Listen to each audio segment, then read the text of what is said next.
Entonces, después del sistema de Ford, después del Fordismo, aparece el postfordismo. ¿En qué cambia? De acuerdo al Fordismo original. Recuerden que Ford lo que hacía era producir en masa y en serie, y en tanto generaba una gran cantidad, un gran volumen de productos. El problema era, dijimos también, que cuando Ford cambiaba su línea de producción o su línea de trabajo, debía parar la producción, y eso generaba la acumulación de stock de productos, porque cuando cambiaba la línea era porque modificaba su producto. Eso generaba un stock grande de productos, y al mismo tiempo, dijimos también que el sistema de Ford era un sistema rígido. Lo que hacía era provocar un desempleo temporario, un vacío de trabajo temporario. Esto lo va reviendo Ford, porque desde el 30, de 1930, momento en el cual nace el Fordismo por una necesidad de producir grandes cantidades y generar mayor empleo, hasta que se acomodó la economía, fueron variando las condiciones de producción y de trabajo. Entonces el postfordismo lo que hace es mejorar esto de la rigidez del Fordismo, que surgió por una cuestión coyuntural, que fue la necesidad de producir volumen o producir grandes cantidades de productos. Y el posfordismo se caracteriza fundamentalmente por dos cosas. Primero, por la producción en pequeñas cantidades, ya no en serie y en masa, en pequeñas cantidades de productos. Así todo quedaba stock, generaba stock. Pero además, como todo se hacía en la fábrica de Ford, el posfordismo lo que hace es empezar a tercerizar o a dar intervención a empresas que desarrollan componentes del producto final, es decir, las famosas autopartistas. Lo que hace Ford es descentralizar un poco la producción para evitar este gigantismo, para evitar esta generación de stock excesivo y generación de stock en abundancia, que después Ford terminaba liquidando y perdiendo en cuanto a lo que había invertido. Como reacción a esta idea de Ford, fundamentalmente de la producción en masa y en serie, nace el modelo de Toyota, o el modelo toyotista, generado o promulgado por el ingeniero Ono, que era un ingeniero japonés, que se lo conoce también ese modelo como escuela de just in time, justo en el tiempo, o just in time es justo a tiempo. ¿Qué significa esto, el just in time? ¿Qué significa esta modificación o dónde apunta la modificación del sistema de Toyota? Ford producía grandes cantidades sin importar cuál era la demanda o el gusto que tenía el comprador del producto, y por ende elaboraba todos productos similares.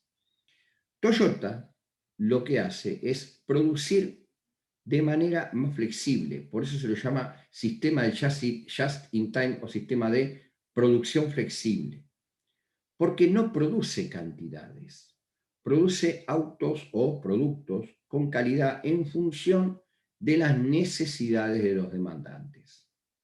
Ford no veía la necesidad del demandante, Toyota sí ve la necesidad del demandante. Entonces, produce a demanda, no produce en masa y en serie. Y produce sin generar stock, sin acumulación de productos, sin excesivo nivel de costos de producción. Es decir, produce lo justo y lo necesario.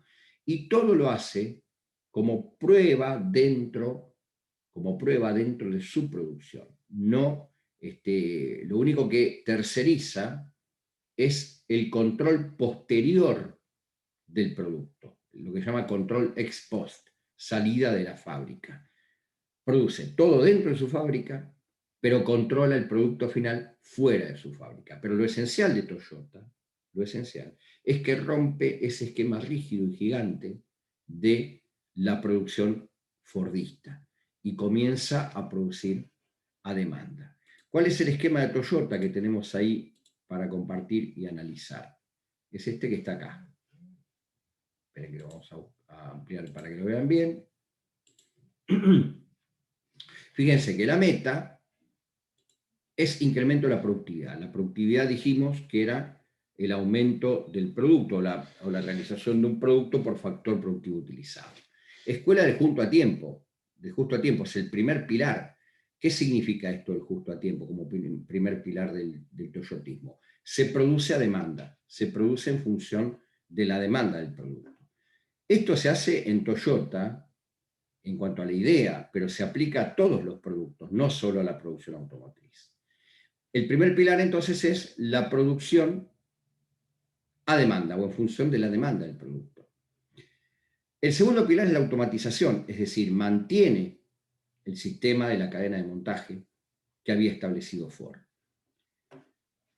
Después, a lo que apunta el toyotismo es a la formación del personal. Recuerden que tanto Ford como Toyota veían en el personal o en el empleado o en el obrero una persona que desarrollaba un trabajo repetitivo y monótono. ¿Se acuerdan cuando vimos la película de Chaplin que repetía siempre la misma actividad? Bueno, Toyota cambia ese concepto, cambia ese producto. Habla de la formación del personal a través de la capacitación dentro del esquema de producción, dentro de la fábrica, a cargo del empleado. El objetivo a cumplir o el objetivo, la barrera a eliminar es lo que se conoce como Kaizen, que es la mejora continua, que está aquí abajo a la derecha. Es decir, Toyota lo que busca, a diferencia de Ford, que se quedaba con un sistema de producción en masa y en serie, Toyota lo que busca es cambiar y mejorar, o la idea o la concepción toyotista, la de cambio y mejora del producto a ofrecer, a través de la capacitación del personal, a través de la innovación en los productos, pero siempre hay una meta de mejora continua. No se queda como Ford que decía, bueno, el Ford es un auto negro y eso es lo que vendo. No, acá lo que hace Toyota es perfeccionar el producto que ofrece. Y después la eliminación de desperdicios, como base del proyecto de Toyota, o como concepto básico. Esto tiene que ver con lo que les dije a un principio, con lo que les dije en un principio, es decir, Ford producía en stock y dejaba acumulado en stock. Toyota no produce de más, no produce más. Y ahí apunta este concepto de eliminación de desperdicios. Bueno, hasta aquí los tres modelos de producción en función de los paradigmas tecnológicos productivos, cada uno planteado, así se dice, desde el punto de vista del concepto de producción que tenían cada uno de estos ideólogos en función de las modificaciones, esperen que tengo un chat, en función de las modificaciones que se incorporaban en los sistemas de producción a partir de la utilización de la maquinaria o la tecnología en la forma productiva. Estos sistemas se siguen utilizando, son los tres más importantes, se siguen utilizando con mejoras continuas. Por eso, Fordismo dio lugar al postfordismo, de acuerdo a las modificaciones que se han dado a nivel económico internacional. El toyotismo se sigue usando, pero son escuelas que son base para cualquier sistema de producción. Por esta idea de no acumular stock es que se dice que la huelga japonesa consiste en fabricar de más, pregunta Martín. No sé, Martín, si tiene que ver con la no acumulación de stock con la filosofía de la huelga o del paro japonés. El paro de la japonesa es la superproducción o el exceso de producción. Porque los japoneses tienen dos cosas, un exceso de producción y un exceso de consumo. Ellos utilizan el concepto de obsolescencia en todo sistema de producción. Cuando una computadora ya no le funciona, o no es que no funciona, cumplió 6 meses, la sacan a la calle y se la llevan al basurero. Es decir, producen, innovan y generan permanentemente. Entonces, no sé, a ver, dice Pedro, con el exceso de producción hacen bajar el precio y pierde el empresario. Sí, pero puede ser, Pedro, pero insisto, ellos tienen un exceso de consumo, además. Y lo que hacen con el exceso de producción es exportarlo, porque ahora que China les ha copado un poquito el mercado, los japoneses cuando tienen un exceso de producción, generan ese excedente, lo exportan. Hoy los chinos un poco les han quitado esa posibilidad o les han primereado esa posibilidad de exportación porque China es el principal exportador a nivel mundial de todo tipo de productos, no solo de productos tecnológicos. El sentido de el paro a la japonesa, como se lo conoce habitualmente, que era un paro que se extendía a una forma de parar en la década de los 90, a principios de este siglo, ya se perdió. Se perdió ¿por qué? Porque Japón era en aquel momento, compitiendo con Estados Unidos, claro está, la primer potencia en materia de innovación tecnológica. Cuando ese campo de primer potencia en cuanto a concepción de producción e innovación tecnológica lo fue cediendo ante nuevos actores a nivel internacional, fundamentalmente del grupo asiático, lo que se conoce como los tigres asiáticos, China, Japón, Corea, comenzaron a copar el sistema de producción, de utilización de tecnología, innovación tecnológica, el paro a la japonesa dejó de tener sentido. Por eso hoy un paro a la japonesa es muy raro darlo, porque con la afluencia que ha tenido o el aumento, mejor dicho, del comercio internacional en materia tecnológico-productiva ha variado, en el sentido que se ha diversificado en cuanto a los países que ofrecen esa posibilidad. El paro a la japonesa mucho sentido no tiene. ¿Qué quiero decir? Que ya el inversor japonés o el empresario japonés no genera un nivel de producción tan alto si no se asegura un consumo. Y lo que tienen los japoneses son dos cosas: un nivel de producción alto, de excelencia, pero a su vez tienen un salario que es acorde a ese nivel de producción. Si bien el nivel de vida en Japón es alto, es caro, los salarios son fácilmente regulables y se acomodan a ese nivel de vida. Entonces el paro a la japonesa ya como que perdió sentido en lo que es la superproducción o la sobreproducción. Bueno, vamos a abandonar este punto, si no tienen más nada que decir, y vamos a seguir avanzando. Vamos a empezar ahora a hablar de la última parte de la unidad 4, que habla Profesor, de... antes de terminar, el neofordismo estaría El neofordismo es el postfordismo. encuadrado, claro, pero estaría encuadrado más a lo que es el toyotismo o no. Se acerca al toyotismo, sí, señor. Si hay un punto de intersección, si hablamos de diagrama de conjuntos en matemática, sería un punto de intersección, el neofordismo. Pero yo entendí como que el neofordismo tiene como un retraso hacia el fordismo, ¿no? O sea, como que es como un fordismo más nuevo, como dice, ¿no? Neofordismo, pero con ciertos detalles o sea, de volver a una producción de una industria grande. O Pero tiene sea, características el neofordismo, tiene el características muy particulares. postmodernismo lo que hacía era, como dijo, era terciarizar Tercerizar, sí. o disminuir en unidades, o sea, no ser una industria gigante. Uh-huh. Pero ya el neofordismo tiene una vuelta atrás un poco a lo que es una fábrica gigante de vuelta, ¿no? Sí, pero tiene algunas características muy particulares el neofordismo, en cuanto al producto a ofrecer, sobre todo. El Ah, claro, neofor- porque tiene variedad y está bien, de Exacto. acuerdo. Hay que situarse, cuando estudien toda la materia, tienen que situarse en el momento en el cual ubicamos los temas. Esto ténganlo muy en claro. Y cuando hablamos de sistemas económicos, hay momentos en los cuales los sistemas económicos fueron variando y fueron modificándose. Ni hablar cuando hablamos de las doctrinas económicas, que fueron por tiempos o por momentos. Acá pasa exactamente lo mismo, y a medida que vayamos avanzando vamos a ver temas por tiempos. El contexto en economía es fundamental. Primero el contexto interno, pero también el contexto a nivel internacional. Pero sí, Alfredo, vos dijiste el neofordismo, y la característica fundamental del neofordismo es la especificidad del producto, o la característica cambiante del producto. ¿En qué época lo situás el neofordismo? Después de los 70, principios de los 80, hacia fines de los 90.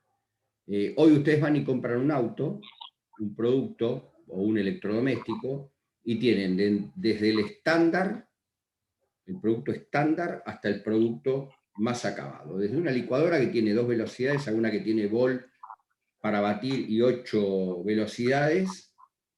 Y en un auto pasa lo mismo, desde un base con levantavidrio eléctrico o manual y aire acondicionado hasta uno que tiene computadora a bordo, tienen Sí, toda la gama de variedades El en productos. Ahí está Ford el Focus neofordismo. debe tener unos 10 tipos de Ford Focus, más o menos. ¿Cómo?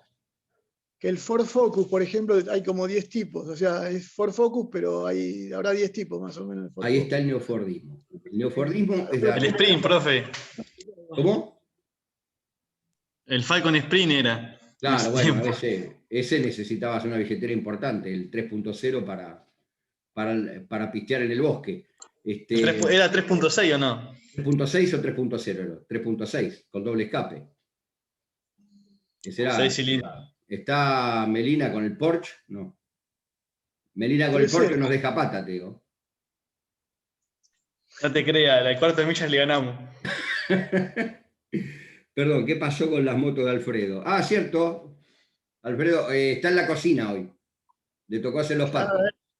Ahora voy a Claro, está en buscar. la cocina, le tocó hacer los patis.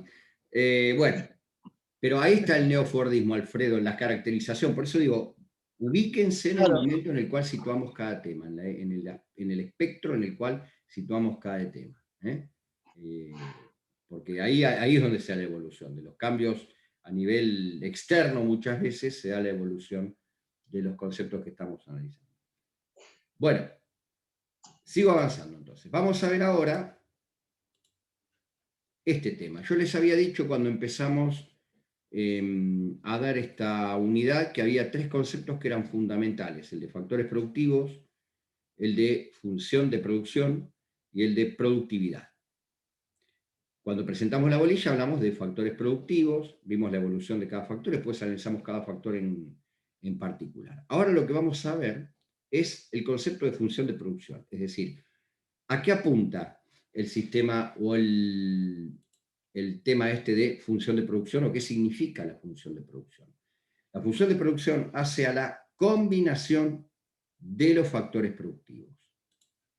La función de producción hace a la combinación de los factores productivos. Muestra todas las formas posibles de combinar los factores de la producción. Y les voy a agregar una palabra. La función de producción hace a la eficiencia o eficacia de la combinación de los factores productivos. Por eso hay un lema, un eslogan, no sé cómo llamarlo, que dice lo siguiente: toda combinación de factores productivos es deseable, no toda la combinación o no todas las combinaciones de los factores productivos es posible. Por eso hay límites. La combinación de factores productivos debe aportar la efectividad o eficiencia de esa combinación. Pero no siempre es posible combinar, aunque sea deseable. No siempre es posible combinar los factores productivos. Entonces hay límites a la combinación de factores productivos. Límites materiales y límites formales. Los límites materiales los podemos señalar en función de lo que se conoce como estado de la técnica. Estado de la técnica, por un primer lugar o como una primera medida. ¿Qué significa el estado de la técnica? En el proceso productivo, a medida que se desarrolla un proceso productivo, pueden aparecer limitaciones a la combinación de factores productivos. Es decir, si yo estoy, por ejemplo, haciendo un auto, en un momento voy a necesitar incorporar las puertas, porque incorporar las cubiertas va a ser el último paso. Entonces, la combinación del factor productivo se da en función del proceso de producción. La limitación de la combinación está dada por el estado de la técnica, es decir, el momento en el cual utilizo el factor productivo dentro del proceso. Esto deriva en la segunda limitación que tiene un factor productivo, que es el carácter específico del factor. El carácter específico del factor. Es decir, si yo tengo que sacar un tornillo, no voy a buscar un martillo, voy a buscar un destornillador. ¿Por qué? Porque el carácter específico del factor productivo se ajusta al proceso de producción. Estos dos límites, el estado de la técnica y el carácter específico o la especificidad del factor, son límites materiales a la combinación de los factores productivos. Pero también hay límites formales establecidos en función de leyes económicas. Y la principal o la primer ley de aspecto económico o de idea económica que formula un límite a la combinación de los factores productivos es la ley que les pedí que busquen, la ley de rendimientos decrecientes o ley de rendimientos no proporcionales. Bien, la encontraron, la buscaron, la leyeron, ¿qué entendieron? Sí, estaba ahí en el campus, ¿no? La habías subido. Sí, sí, la podía sacar de mochón, de cualquier lado, pero estaba ahí colgada en el campus. A ver, ¿la pueden Sí, explicar? ¿Alguien que la pueda explicar? ¿Qué entendimos? Lo que dice en realidad es que aunque haya muchos factores de producción, no siempre va a ser mayor bienes o mayor servicio, ¿no? Como que la regla de que si hay mayores factores de producción no siempre va a dar como resultado mayor bien o mayor producto. Claro, y se da también en realidad cuando cuando aumenta un solo factor de producción y el resto quedan constantes, entonces ahí el rendimiento de la producción tiende a ser menor. Muy bien, Juliana, ahí diste un par de palabras que son claves. Los demás, alguien más puede, lo que vienen diciendo Milagro y Juliana está muy bien. ¿Alguien más entendió lo mismo, entendieron otra cosa? ¿Pueden darme un ejemplo? Después yo la explico, pero quiero apuntar a ver a qué entendieron ustedes, porque acá siempre se hacen medio barullo. Melina, ¿querés decir algo? Sí, profe. ¿Cómo andás, Melina? Bueno, yo entendí cómo les va. Bien. Tengo problemas de conectividad porque estoy con los datos. No te preocupes. Bueno, entendí que tiene un tope el rendimiento. O sea, mientras todos, como dijo recién la compañera, mientras todos los demás se mantengan estables y solo uno de los factores aumente, es como que llega a un límite. Por ejemplo, en una panadería, si uno compra más harina, pero no compra más hornos o no pone más empleados, solo estaría aumentando el factor de la harina. Entonces, va a llegar un momento que ya no van a poder producir porque no van a tener más ni personal ni horno para seguir horneando el pan, y entonces se le va a terminar echando a perder la harina porque va a llegar hasta un cierto límite, un tope. Muy bien. A ver, entre Milagros, Sí. Juliana y Melina la fueron armando. A ver, esperen que voy a leer un chat. Daniel. Claro, ese es. Lo veo es una construcción, un ejemplo. Claro, lo que estaba cargado en las cátedras virtuales daba un ejemplo de los obreros y explicaba que en realidad, en definitiva, si vos pones más gente trabajando en una obra en construcción, pero no es necesario que haya más, se terminan estorbando entre ellos y no pueden cumplir ninguna la función necesaria y terminan incluso hasta atrasando el trabajo que por ahí sí va a ser más rápido con menos gente. Bien. Perfecto. Un ejemplo pasa mucho en mi trabajo y en la administración pública, cuando contratan más personal, pero que no tiene idea de dónde cayó, y se necesita la misma cantidad de empleados para explicarle el trabajo a esa cantidad de empleados que entraron, lo que termina siendo totalmente contraproducente porque terminas perdiendo personal que está trabajando, porque es gente que recién entra, que no sabe, y gente que tiene que explicarle que tampoco pueden estar destinados a hacer su función primaria. Bien. De lo que dijo Martín, sumado a lo de Milagros, sumado a lo de Juliana, Melina y Charo, entre los 1, 2, 3, 4, 5 armaron la ley. Lo que quiero saber es si los demás la entendieron. Ahora la vamos a explicar. Pero entre los 5 me armaron la ley con ejemplo y todo. Así que, muy bien. Ahora lo que quiero es que entiendan lo que la hayan entendido. Básicamente eso sucede siempre que tenés que especializar gente, por ejemplo, porque tenés que contratar a una cierta cantidad de personas previamente a que puedan realizar el trabajo, ¿no? Sí, sí, hay que ver cada proceso productivo, pero la ley, a lo que admite Juliana, me parece que fue un poquito la más precisa en cuanto a los términos. No es que los demás no dijeron lo correcto, pero Juliana fue muy precisa en un par de términos que utilizó. Si nadie tiene nada más para acotar, ordenamos un poquito el concepto con la explicación que yo les doy. Pero lo que dijeron está bien. ¿Arranco yo? Bien. A ver. Todos dijeron que se necesitan dos factores. Fundamentalmente Juliana lo dijo, pero muy bien.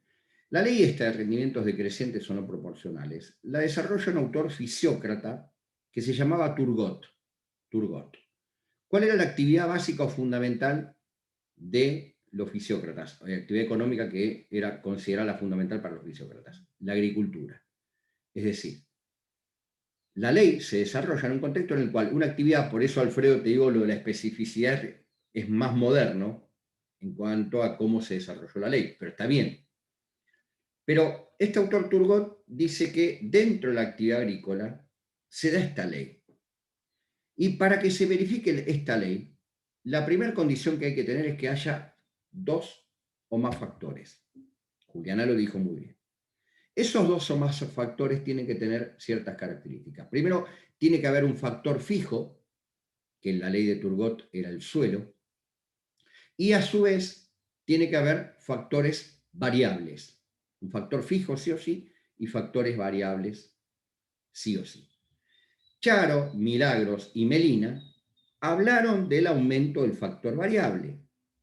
Perfecto. Entonces, la ley cuando empieza a aparecer, vayan siguiéndome el concepto, después copian o vuelven a leer, no hay ningún problema, pero quiero que me sigan el concepto y que me entiendan. A un factor fijo, el suelo, le agrego dosis de un factor variable. Dosis de un factor variable. Vamos a la ley de Turgot con la agricultura, después vamos a cualquier otro ejemplo. Le agrego dosis de un factor variable, es decir, le puedo agregar fertilizantes, cada vez más fertilizantes, cada vez más fertilizantes. ¿Qué me va a dar como resultado la agregación de ese factor variable? Juliana lo dijo, me va a dar un mayor aumento del producto, porque le estoy agregando más dosis de ese factor variable. Por lo tanto, voy a producir cada vez más con el aumento de ese factor variable. Pero voy a llegar a un punto, que también lo dijo Charo, en el cual el aumento de ese factor variable me va a provocar una limitación. Y ese producto mayor que dijo Juliana va a empezar a decrecer, va a empezar a caer. ¿Por qué? Porque tiene un límite la combinación de factores. Al factor fijo yo le puedo agregar dosis de factor variable, pero en un momento la agregación de ese factor variable va a ser inútil, va a ser ineficiente. Y entonces el rendimiento, que es la productividad que me está dando la agregación de ese factor variable, empieza a decaer. Por eso es ley de rendimientos decrecientes. ¿Por qué se provoca el decrecimiento de rendimiento, que es lo que gano de más? Porque tengo muchos factores, y creo que Charo fue la que dijo, se estorban, o Melina, no me acuerdo quién fue, se estorban los factores, los obreros. Bueno, exactamente eso. La ley de rendimientos decrecientes o no proporcionales, lo que hace es mostrarnos cómo opera la productividad. La productividad es el mayor rendimiento que obtengo de un factor, cuando le agrego dosis de un factor variable.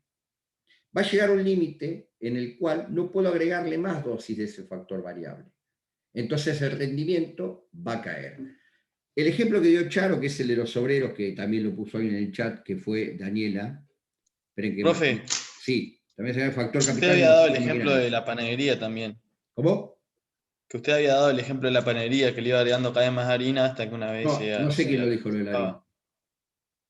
No, en la clase anterior. ¿Ah, sí? No me acordaba. Mirá que lo no, que fue la profesora titular el día del lunes. Ah, Gajate pudo haber sido. Casi, bueno, entonces. El otro que está, el del trabajador que también que le regalan un tractor y que no puedan dar los dos tractores a la vez. Ese Ahí estaba está. en el Word. Ahora les voy a dar 2 o 3 ejemplos. Acá lo que me preocupa es que Pedro me confundió con Gajate. Eso ya me preocupa sobremanera. Perdón, profe, perdón. O está mal la pantalla, o necesitamos una visita al oculista. No, presta demasiada atención, solo escucho. O se me aflautó la voz y me parezco a mi amiga Rita. Bueno, eso me preocupa, Pedro. Ahora en la segunda sesión de Zoom vamos a ver qué encontramos. Bien.